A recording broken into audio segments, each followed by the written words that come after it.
Maroc-Tanzanie, dernière minute de jeu, il n'y a pas penalty. Je m'explique. Et avant de me dire t'es marocain, t'es pas neutre, t'es pas lucide, je suis totalement constructif. Mon analyse, elle est fondée et je vais vous convaincre parce que j'ai convaincu tout le monde sur mon snap déjà. Je vais vous mettre la vidéo, mais comme je peux pas parler en même temps parce qu'il y a le son de la vidéo, je vous explique. Avant tout, le joueur du Maroc pose sa main sur le joueur de la Tanzanie. Il l'accompagne, il n'y a rien, il le tire pas, il le pousse pas, il le déséquilibre pas, il n'y a pas de choc ni au niveau des jambes, il n'y a rien. Le joueur de la Tanzanie, lui, il avait une idée bien précise en tête, donc il va planter son pied dans le sol et tomber de lui-même. Et là où le joueur marocain, il est pas smart, c'est que plutôt que de lâcher et lever les mains, il va le lâcher avec un geste d'humeur en mode vas-y dégage, y a pas faute. Je vous mets la vidéo. Ok, là, il l'accompagne, il pose sa main sur lui. Y a rien. Là, le joueur tanzanien, il plante son pied dans le sol et il tombe. Et là, il le lâche avec un geste d'humeur et seulement après, il a le réflexe de lever la main.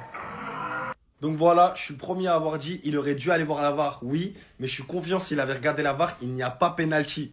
Le joueur de la Tanzanie, il tombe tout seul, il plante son pied dans le sol et il jette par terre très rapidement. Avant même d'avoir fait son deuxième pas, il tombe.